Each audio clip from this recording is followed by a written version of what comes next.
Itaquera, né? Então eu acho que duas coisas que a gente precisa avançar é isso, a melhoria das estruturas, das unidades, da periferia, porque é lá que a defensoria tem que estar, né?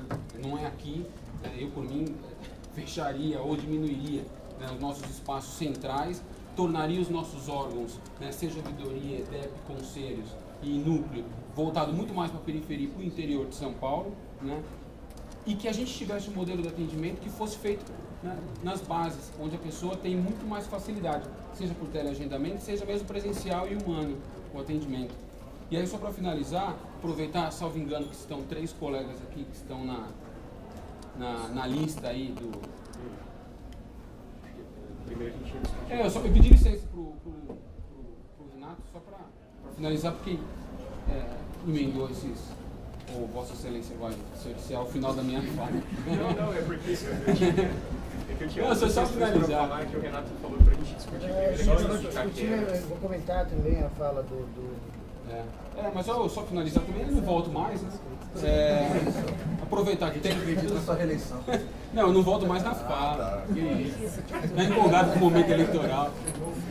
Aproveitar que estão os 3 colegas que, salvo engano, estão compondo a lista da ouvidoria e fazer um convite aqui, uma sugestão à administração e aos colegas para que a gente possa, eventualmente, numa sessão extraordinária ou mesmo numa sessão ordinária, conversar, ouvir os 3 candidatos, ouvir as propostas, né, dialogar com a ouvidoria geral para a gente poder se empoderar dos assuntos. Obrigado. Ainda sobre Itaquera, conselheiro Luciano. Eu ia sugerir aos colegas que a gente sabe que tem vários lugares que a gente tem dificuldade de prospectar um imóvel adequado para as instalações da Defensoria Pública, né? Aconteceu em Itaquá, aconteceu em São Miguel Paulista, né? E tem outros lugares que a gente está, São Vicente, né? Que a gente prospectou durante anos e não localizou imóvel e partiu-se para a construção de um imóvel via investidor, com chamamento público, né, do investidor.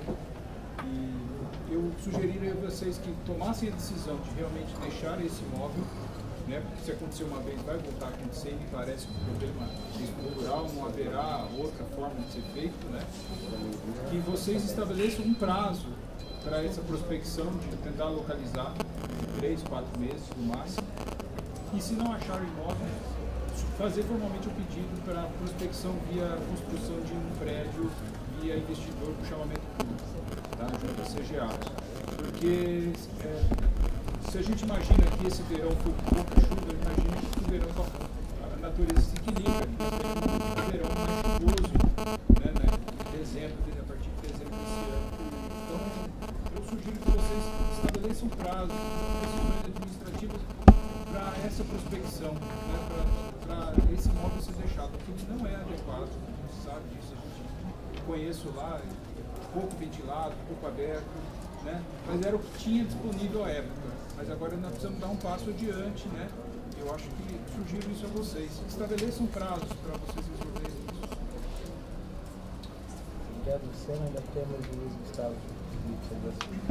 Bom dia a todos e todas. Na verdade, também era só para me solidarizar com os colegas de Itaquera. Conversei com o Leandro agora no começo da sessão, antes da sessão, sobre o que aconteceu.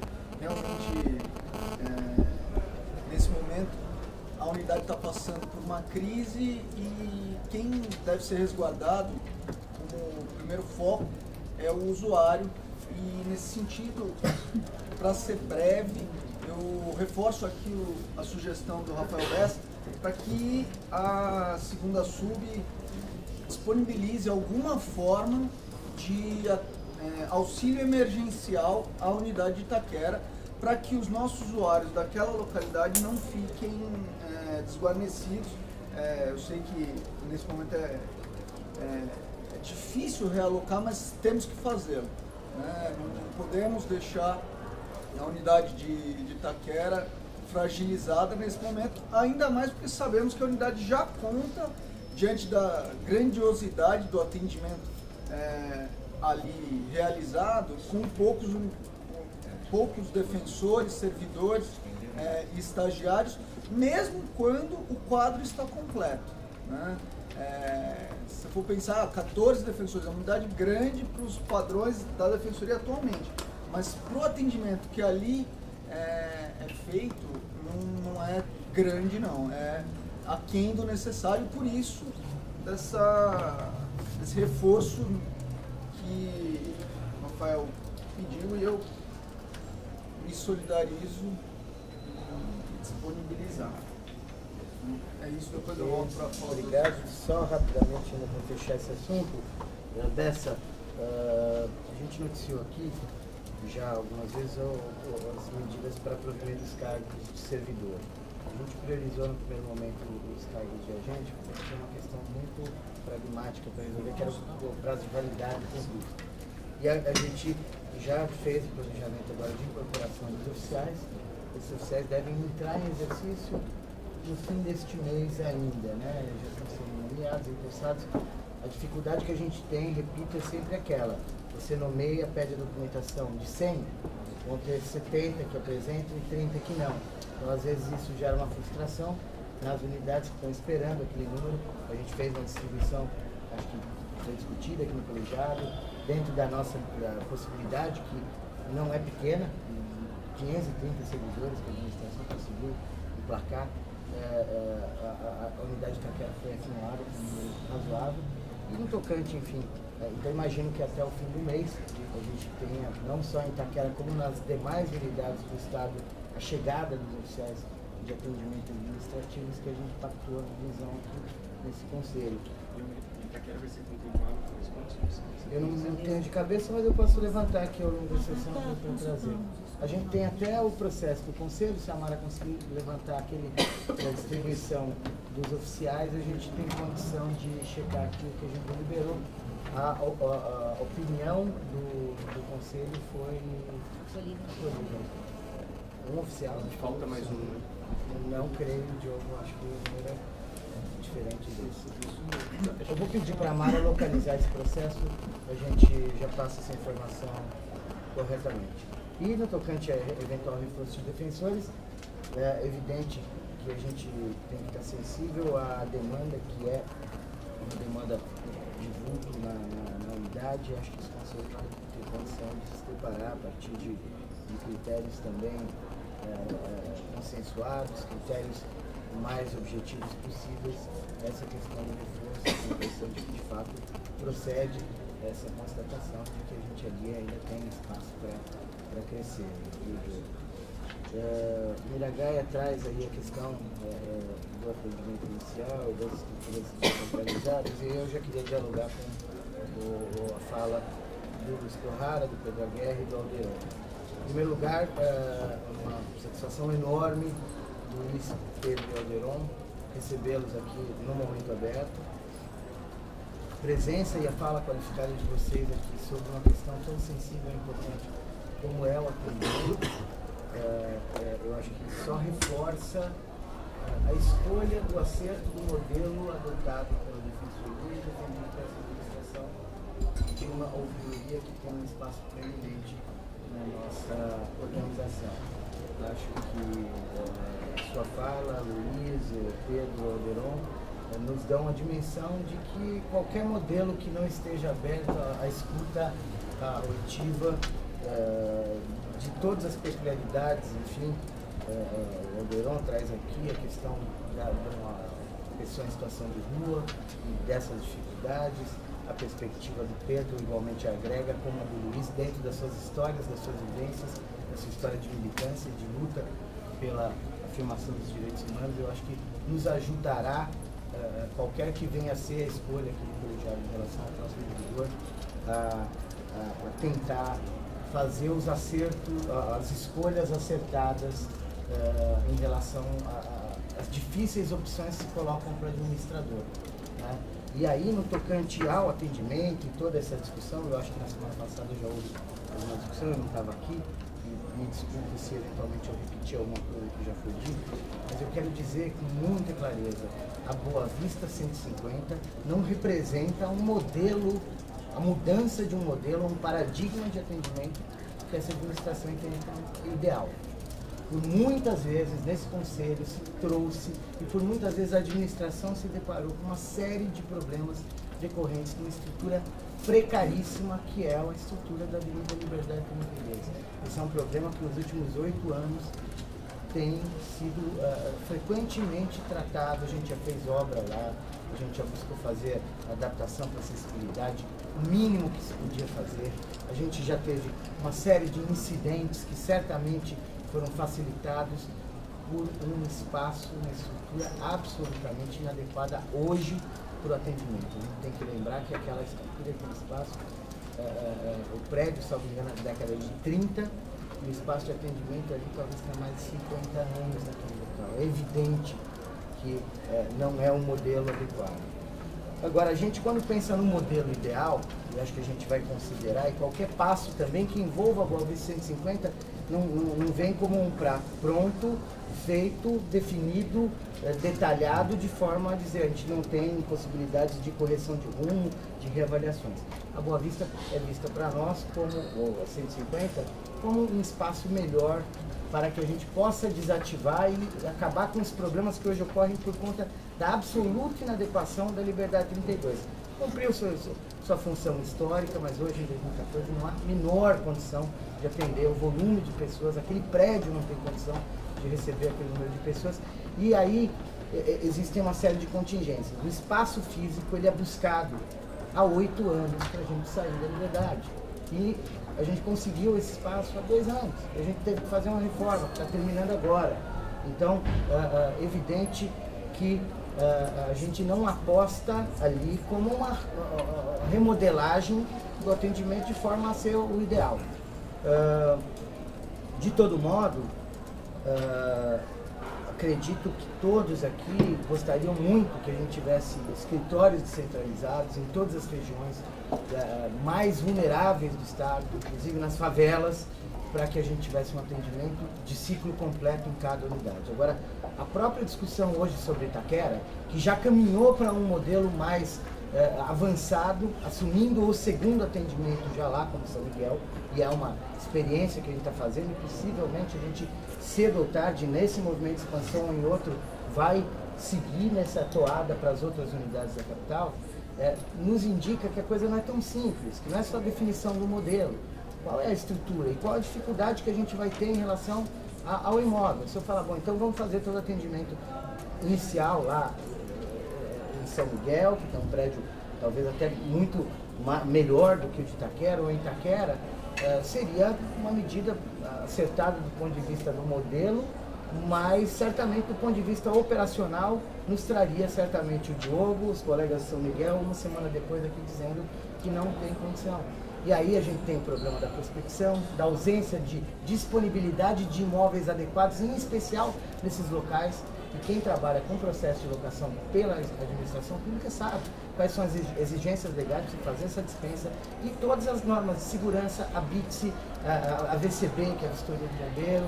Então, é um dilema que a gente sempre aqui lida, tentar, acho que sim, melhorar as nossas estruturas, e aí acho que tem todo espaço para a gente pensar em um novo edital de chamada em Itaquera. Ao que me consta até agora, eu não vi nenhum documento técnico. Causa ali foi o rompimento de uma galeria. Isso eu não sei se poderia ser prevenido ou não pela defensoria. A gente está sujeito a esse tipo de coisa. Mas se a gente concluir, a estrutura já não comporta, vamos caminhar. Agora, o tempo para isso é sempre difícil. Mas tenham certeza, aí os nossos colegas que vieram ao Momento Aberto falar do atendimento, que este é um modelo ideal a ser perseguido, que a descentralização do primeiro atendimento, sem dúvida, tem que estar no horizonte de qualquer gestão, mas tem que vir acompanhado também dessa análise estrutural, de uma análise de demanda. O teleagendamento entra agora na Boa Vista 150 como uma oportunidade da gente também fazer uma análise e sem prejuízo de criação de outras alternativas, Pedro. Não um teleagendamento excludente, em que a pessoa que tem dificuldade para se comunicar, ela não vai conseguir mais ter esse atendimento. Acho que a gente pode abrir, isso está em estudo pela Assessoria de Qualidade, até a agenda da Boa Vista 150 para todas as unidades, para que esse agendamento possa ser feito de forma presencial. Mas o que a gente busca é, a partir da curva de aprendizado que nós tivemos em Campinas e Guarulhos, que são 2 comarcas com uma base populacional enorme também, em que a gente já teve experiência de teleatendimento, é evitar justamente aquela situação em que o sujeito hoje tem a obrigação de chegar aqui das 7 às 9 da capital. Se ele chegar às 7, ele vai sair provavelmente às 10h30, 11 horas. Se ele chegar às 9, ele vai sair meio-dia, 1 hora. Né? E ter um agendamento de um horário.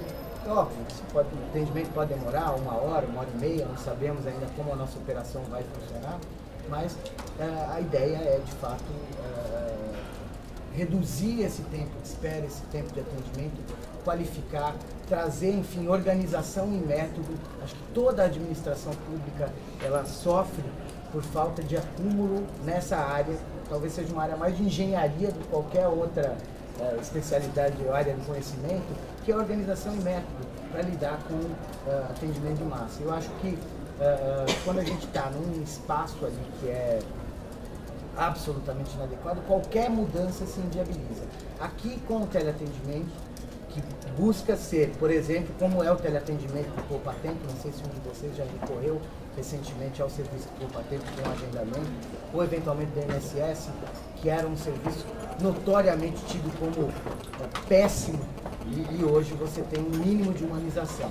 Mas acho que isso se dá sem prejuízo de outras formas. Existem pessoas que não chegam? Existem. E já existem hoje, com a liberdade aberta para o atendimento e para presencial diário, sem entrega de agendamento. E acho que esse é um grande desafio. Porque a dona Jacira, né? Você mencionou? Odila. Por que a dona Odila não chega e não conhece a defensoria? Isso, independentemente do teleagendamento ou de uma porta aberta para o atendimento presencial, tem que estar no nosso horizonte, na nossa mente, para que a gente busque chegar a essa população. E eu não acho que uma opção aqui, por tentar organizar, olhar essa demanda, e aí também passar a produzir números e dados, isso vai ser muito importante com o teleagendamento. Tivemos a sorte da empresa que ganhou a licitação ser a empresa que hoje organiza o atendimento do Poupa Tempo, uma empresa muito bem conceituada, muito bem estruturada, e acho que a gente vai poder buscar dar um passo de cada vez e quem sabe, até a partir da roteirização do atendimento, dos scripts que a gente vai acabar criando, a gente já tem hoje scripts para os casos de urgência, mas a gente pode, quem sabe, já fazer, e a depender, então, do grau de compreensão também do usuário, um encaminhamento direto para a unidade, com a supressão daquela fase, daquele primeiro atendimento que é feito na liberdade, nas ações relativamente simples, como, por exemplo, um divórcio, sem filhos e sem bens a partilhar. Isso tranquilamente a gente poderia buscar e acho que experimentar em prol do usuário sempre essa tentativa de abreviar e fazer com que a pessoa não tenha que cumprir esse périplo ou que a gente minimize esse périplo do usuário para o atendimento. Em relação ao teleagendamento 24 horas, Corrara, eu tenho, enfim, alguma dificuldade de mencionar o que seria essa demanda no período da madrugada. A gente trabalha, quando a gente trabalha com quantificação e a elaboração do projeto básico para um projeto de call center, com os momentos de pico. Se você fizer uma análise do número de ligações ao longo do dia, você vai ver que mesmo durante o horário comercial elas são muito heterogêneas. E é fato que a contratação desse serviço não é uma contratação barata. Embora, infelizmente, o atendente de call center muitas vezes tenha um salário achatado, o fato é que tem toda uma infraestrutura em torno e é um serviço caro. Eu imagino, eu não consigo dimensionar aqui o que seria em termos de custo e impacto para a gente estender isso. O nosso atendimento, se não me engano, seria das 8 às 12 horas, das 8 da noite às 8 da manhã, para uma demanda que talvez não justifique. A gente não está falando de horário comercial, das 8 às 6, a gente tem a possibilidade de alguém fazer uma ligação mais cedo, mas acho que também tem espaço para a gente dialogar. Se a gente fizer de fato um estudo e chegar à conclusão que pessoas não estão conseguindo acessar porque o horário é restritivo, vamos abrir um estudo e verificar a viabilidade financeira e de aditamento desse contrato para que a gente estenda esse horário, né? O número de pessoas envolvidas no atendimento, eu posso garantir que, em termos absolutos, o número total de pessoas aqui da Boa Vista vai ser bastante superior ao número de pessoas que hoje funcionam na Liberdade 32. Felipe, que é o colega que coordena o atendimento policial de liberdade, tem dialogado já também com o CGA, mesmo essa chegada dos oficiais que está prevista ainda para esse mês, vai nos ajudar bastante. A gente alocou, inclusive, psicólogo e assistente social em caráter definitivo, assim, foi uma discussão que foi travada aqui no Conselho, para que a gente tenha um suporte interdisciplinar de pessoas que vão olhar esse atendimento e nos ajudar a encontrar essa solução para melhoria disso. Nós temos aqui, enfim, em relação à dificuldade de compreensão que o Pedro aponta, eu acho que do usuário em relação ao atendimento, acho que a gente tem que de fato fazer uma análise, um estudo disso.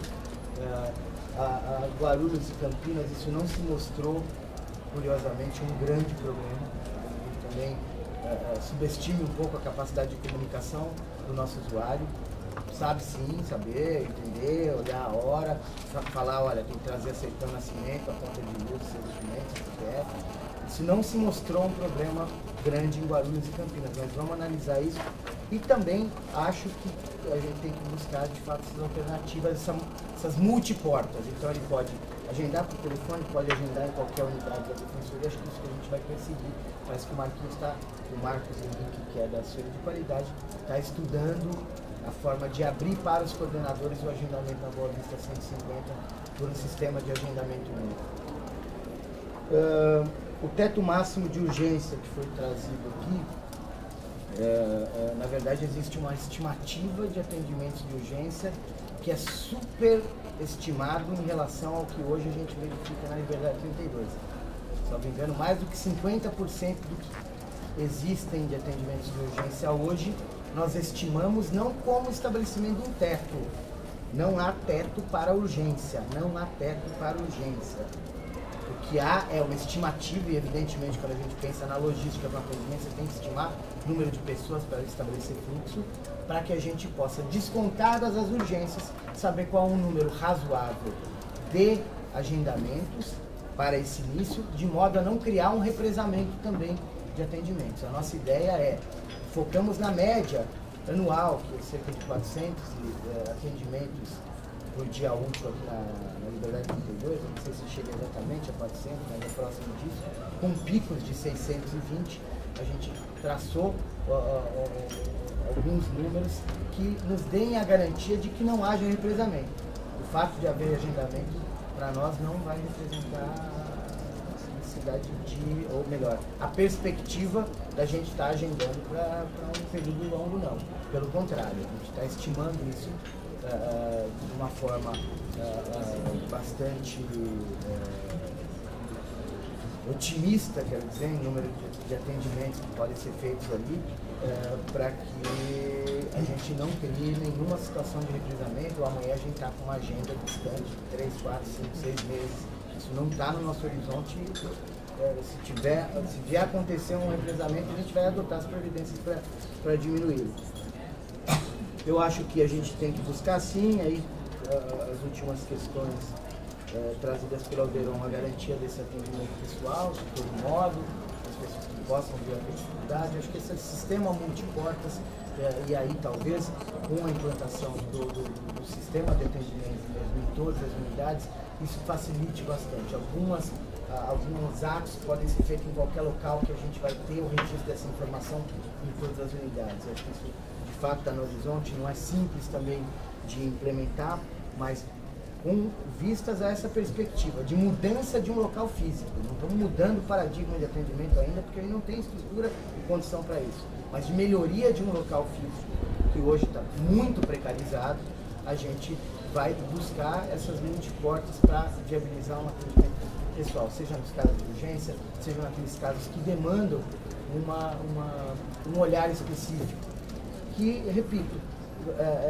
vai reclamar uma reflexão constante. Se a gente pegar a comunidade surda, por exemplo, a gente sabe que ela não aparece, porque a gente ainda, infelizmente, não conseguiu, e estamos estudando, dialogando e buscando parceria, não conseguiu estruturar adequadamente. Estamos fazendo a capacitação, acho que terminamos o primeiro curso dos oficiais da Defensoria de Libras.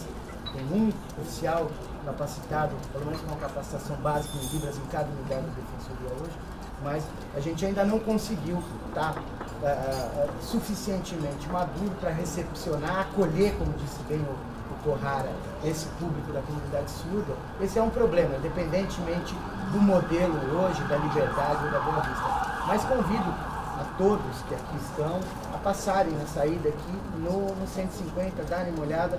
Eu acho que em termos de espaço físico a gente dá um passo modesto e não com a pretensão de ser um novo modelo, mas um passo de dignidade, de atendimento, de um local limpo, com banheiros limpos, com um espaço adequado para que a gente melhore um pouco e continue avançando na questão do atendimento. E agradeço mais uma vez a presença dos três. Ontem eu tive a oportunidade de conversar um pouco com a Luciana sobre o processo sucessório. Eu havia feito a mesma sugestão do Bruno, que nós oportunizássemos aí numa data. Me parece que pelo calendário, diante ainda da possibilidade de impugnação da lista, a data mais certa que a gente poderia agendar para fazer esse diálogo, né? Ouvir uma apresentação de cada um dos postulantes, aí ao caso do juiz geral, seria o dia 25. E a gente pode, quem sabe, ouvir aí os conselheiros, fechar essa agenda, mas fico muito contente com a presença de vocês, e a presença e a fala de vocês aqui só reforça para mim o acerto do modelo que São Paulo adotou como um modelo de valor e de princípio, e que foi transplantado para a lei federal, que é de uma ouvidoria que venha nos ajudar a trilhar os caminhos, independentemente de qualquer desacerto pessoal ou de tons pessoais que se podem imprimir a uma gestão, de formas, métodos e estratégias. Eu tenho certeza que o espaço da ouvidoria continuará sendo um grande acerto da instituição, que pela ouvidoria e por vários outros meios também tem que estar próximo do movimento social, por todos os meios possíveis. E a ouvidoria, sem dúvida, um grande espaço para que isso realize. Eu passo agora a palavra para os conselheiros sobre assuntos diversos. A palavra está franqueada das inscrições.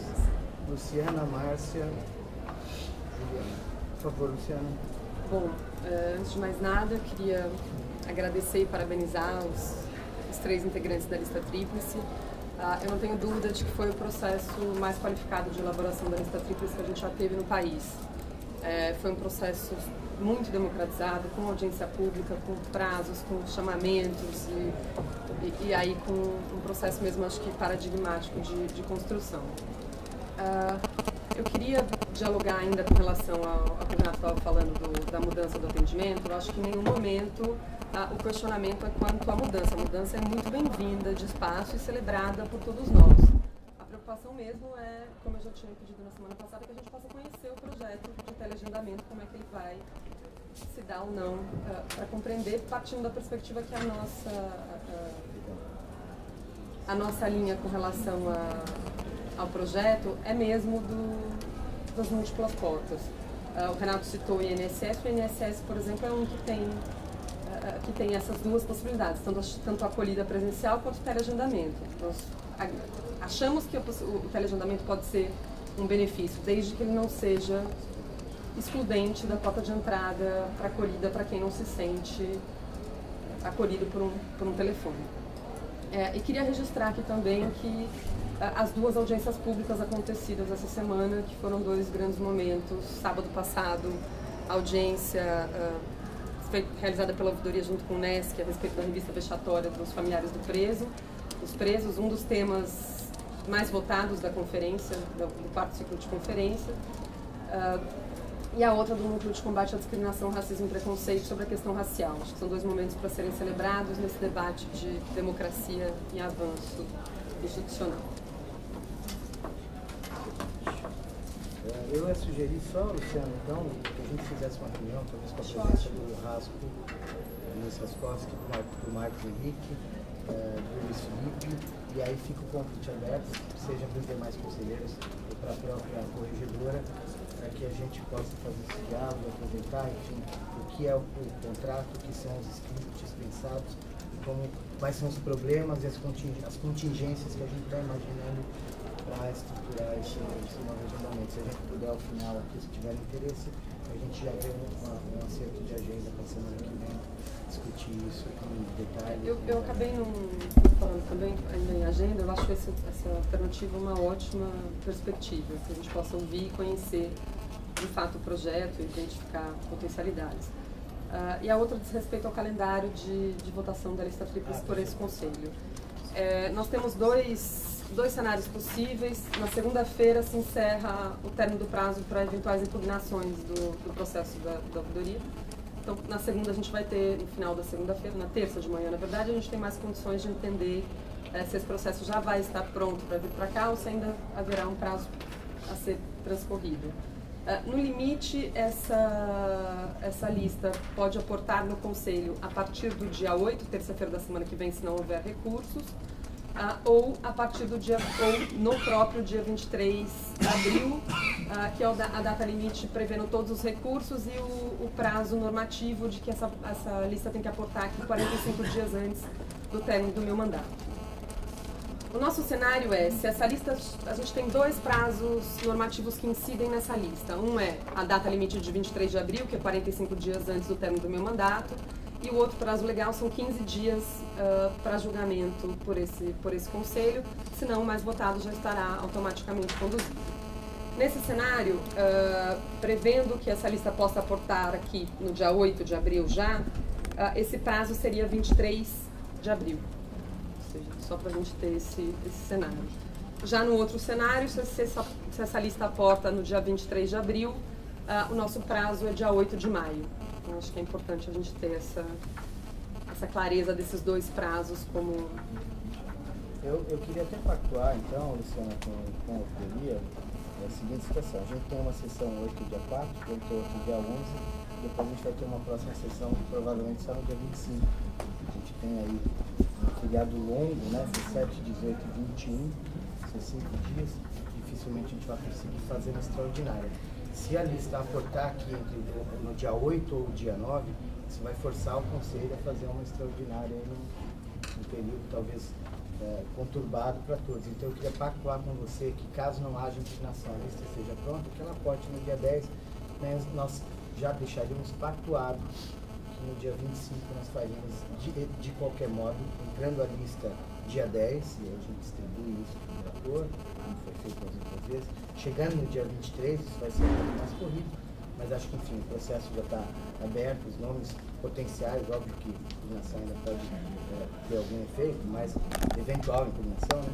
Mas o fato é que nós pactuaríamos dia 25 e eu só pediria nessa hipótese, caso os conselheiros tenham de acordo com essa data, vai ser uma data em que está agendada a apuração das eleições para defensor geral, mas historicamente a gente tem conseguido fazer a apuração no próprio dia, né? Acho que isso aconteceu. 24 que é a eleição, 25 teria a sessão do Conselho e a apuração. Se eu não estiver enganado, a gente fez. Acho que é a última. Não, né? Porque chegam as urnas de longe. Bom, talvez a gente tenha que fazer no dia 25 a sessão do Conselho após a apuração, mas acho que talvez seja uma data mais tranquila para a gente acertar. O único problema da lista aportar no dia 8 ou dia 9 é que isso certamente ou vai forçar o Conselho a fazer a escolha no dia 11, e aí se isso acontecer, e aí a gente convida os postulantes a estarem aqui no dia 11, ou senão a gente vai ter que chamar uma extraordinária antes do dia 25 para apreciar essa situação. Eu posso tentar, mas não compete à ouvidoria esse protocolo, né? É do CONDEP, É do né? CONDEP. Bom, enfim, eu vou estabelecer esse diálogo. Ontem foi publicada a nova composição do CONDEP, então eu não tive condições de estabelecer isso. É uma nova diretoria, esse diálogo tem que ser iniciado do começo. Posso tentar trazer. Agora, queria só entender mesmo qual é, acho que a presença dos conselheiros, dos candidatos à sessão do Conselho, ela é permanente, eles estão aqui, estão postos, mas entender qual seria a perspectiva desse momento. Eu queria ouvir os demais conselheiros, mas na minha perspectiva eu tenho duas preocupações.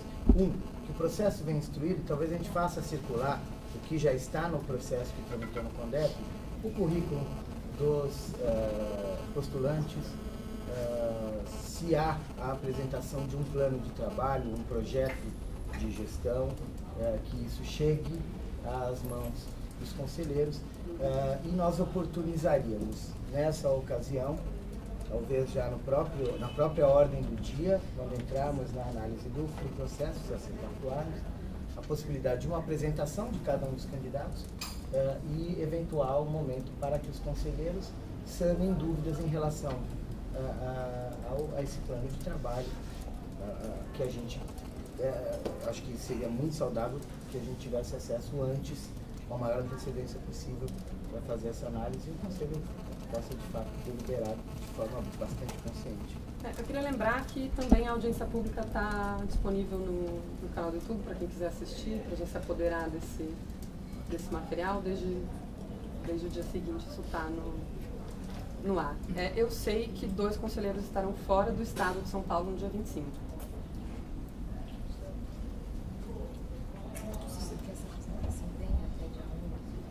É que se houver impugnação até o dia 8, a gente vai ter condição.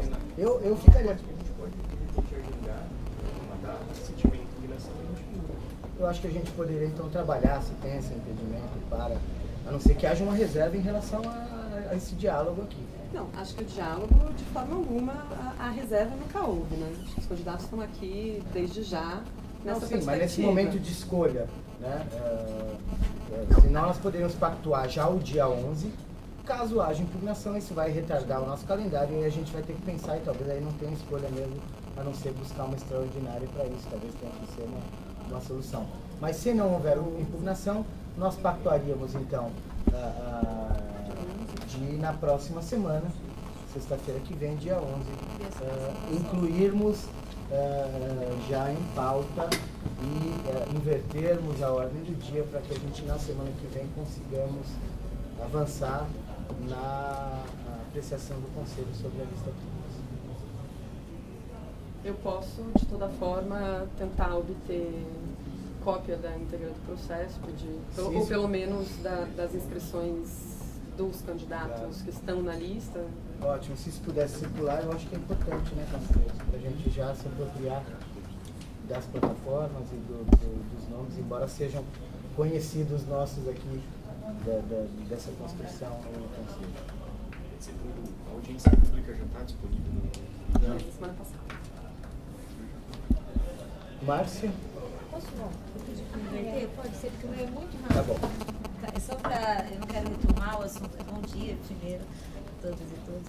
Não quero retomar o assunto da triagem, acho que a ideia da reunião nos possibilita expor melhor até as diferenças entre os modelos do projeto piloto e agora da capital, e me parece que alguém citou a questão da documentação e como seria difícil o entendimento sobre essa documentação no telefone, isso é algo que não se aplica na capital nesse momento, então acho que tem algumas diferenças de modelos que a gente consegue conversar melhor numa reunião. Mas, retomando ainda, e vou falar agora sobre Campinas, Guarulhos e Vila Mimosa, nós temos então já agendada aí a rescisão com a atual empresa que faz o teleatendimento lá, um pouco mais amplo do que o da capital, e a empresa que ganhou aqui a licitação começa a prestar esse serviço nessas 3 unidades dia 7. Isso já foi acertado com as 3 unidades, tivemos uma reunião para acertar algumas diferenças nos scripts, mas então a gente muda novamente o serviço nessas 3 unidades a partir do dia 7 de abril.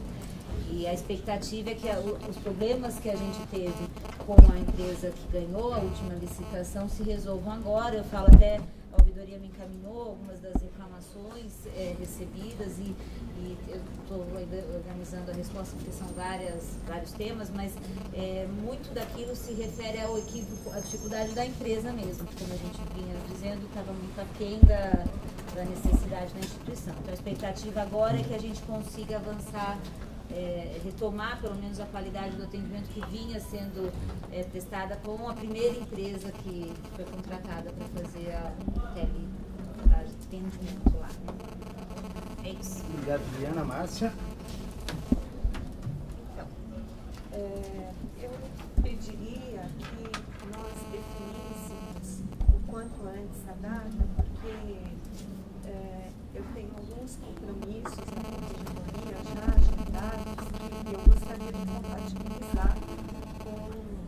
data desse debate.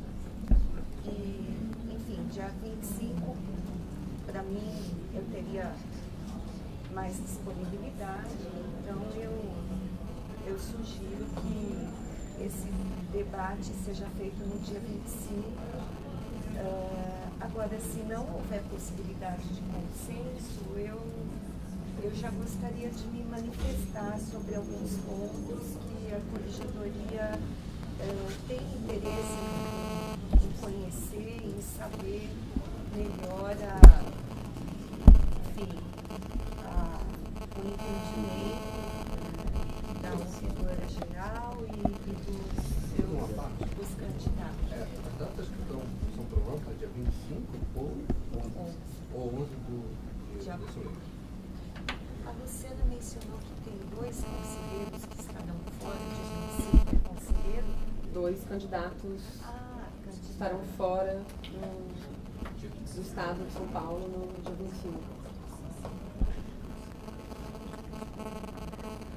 Nada impede, me permitem, ato extraordinário nessa semana, só que é um momento bastante conturbado, pensar se for necessário. O ideal que seria antes, né? Seja antes. O problema é o seguinte, se houver impugnação, a lista vem dia 23. Aí a gente vai ter que fazer talvez uma extraordinária 28, depois do 25. Até o 25 aqui, a Juliana estava ponderando, talvez não seja a melhor data para a apuração mesmo, vai ser muito difícil. Então é isso. Se não entrar em impugnação, a minha sugestão aqui, seja nós fazermos na próxima sexta-feira sem entrar em impugnação. Se entrar, a gente vai ter que, possivelmente, diante da possibilidade de 2 candidatos, evidente, se perde todo sentido, manter 25, a gente pensaria talvez no 28 como Dia 11 eu não estaria aqui em São Paulo.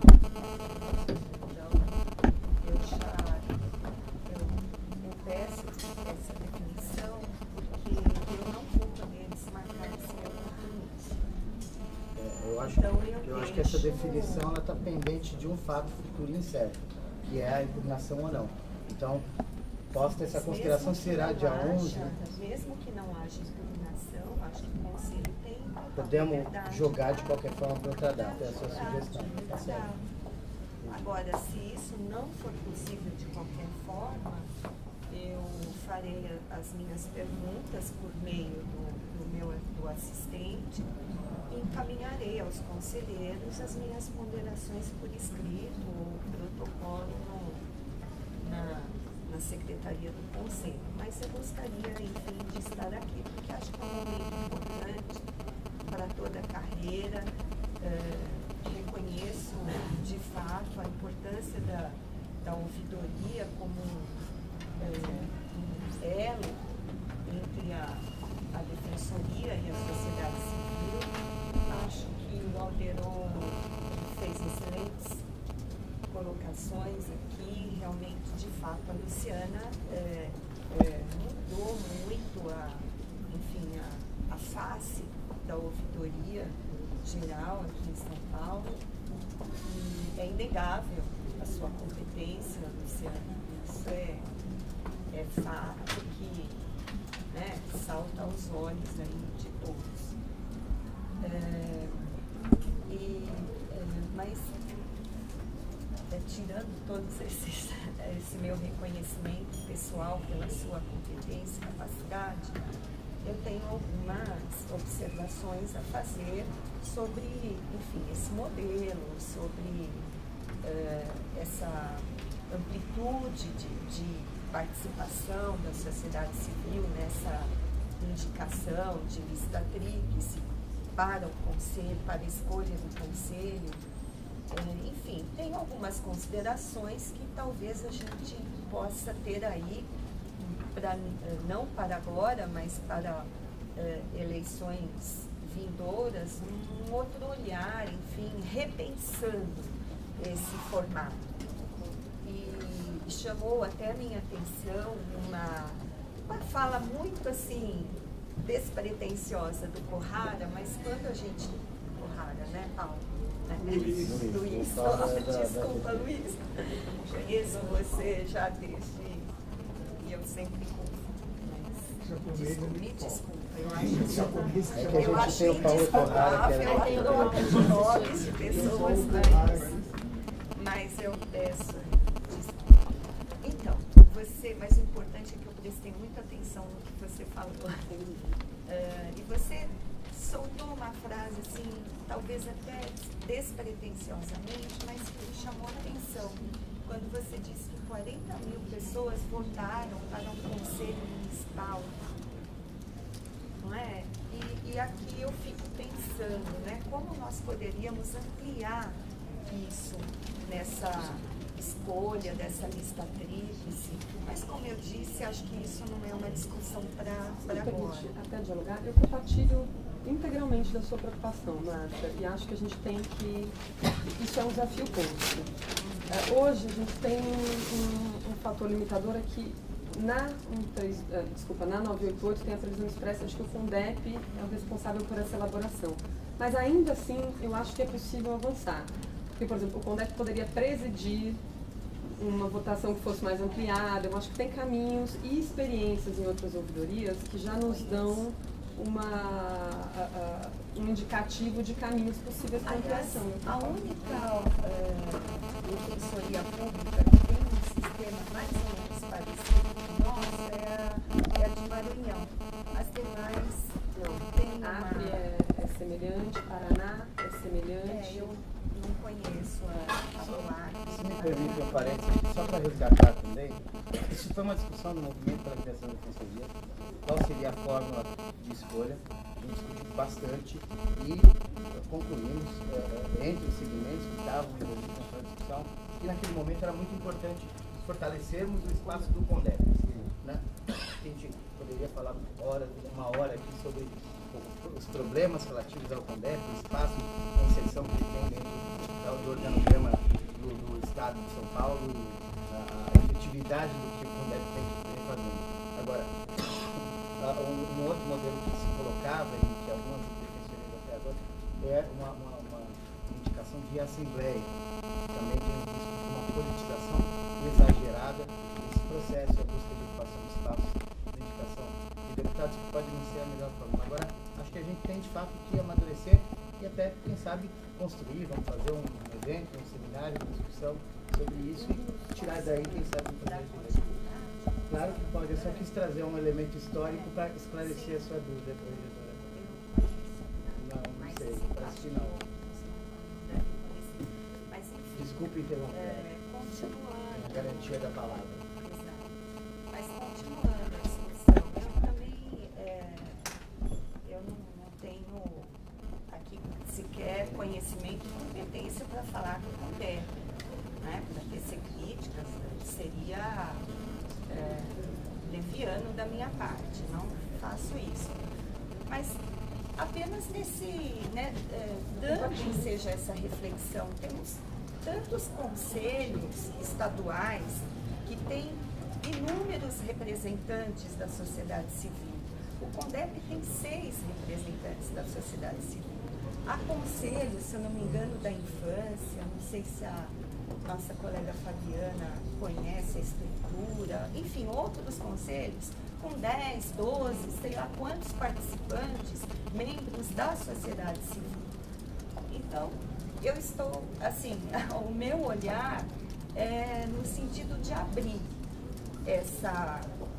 da abertura dessa, enfim, diria um certame mesmo, que há inscritos, enfim, aí vem meu olhar também de quem já atuou na administração, em processo de licitação, em concurso público. Por que não haver essa ampliação, né? Princípio da igualdade, do direito que cada cidadão tem de se candidatar a algum cargo público, enfim, por aí vai, não é a minha análise. Vai desde um olhar assim sociológico, quem sou eu, né, filosófico, até mesmo um olhar mais jurídico, né, de quem já trabalhou com licitação. Então eu tenho essa preocupação E com relação à Lei 988, eu tenho um posicionamento bem particular sobre isso. Entendo que isso pode ser discutido, Luciana, por conta da superveniência da Lei 132. Eu tenho um entendimento que a superveniência de uma norma geral suspende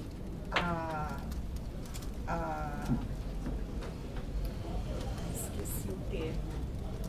Suspende a eficácia da norma estadual que dispõe de forma diferente à Constituição Federal expressa no artigo 24. Enfim, são essas ponderações que eu gostaria de fazer hoje. Acho importante, muito importante, a ouvidoria geral na estrutura, enfim, no auxílio que nos dá nesse contato com a sociedade civil. Logicamente, eu também quero fazer aqui uma defesa da defensoria e não me enxerguem mal por fazer isso. Essa questão que o Alderon trouxe sobre população de rua é uma preocupação, pelo menos da defensoria, desde que eu estava em 2006 lá. Eu já mantive um contato na assessoria jurídica, quando estava na assessoria jurídica, um médico psiquiatra que tinha interesse em fazer esse atendimento à população de rua, porque ele entendia que havia muitas pessoas com problemas que mereciam um tratamento, uma intervenção profissional, médica, mas desde aquela época nós não tínhamos pés e braços para dar continuidade, enfim, a esse trabalho. Mas eu acho que a defensoria sempre se preocupou com isso. Enfim, a evolução legislativa, logo depois veio o decreto presidencial, prevendo a preocupação, né, com os moradores de ruas. Acho que foi até do Ministério das Cidades, eu não me recordo disso, mas houve um decreto presidencial do então presidente Lula,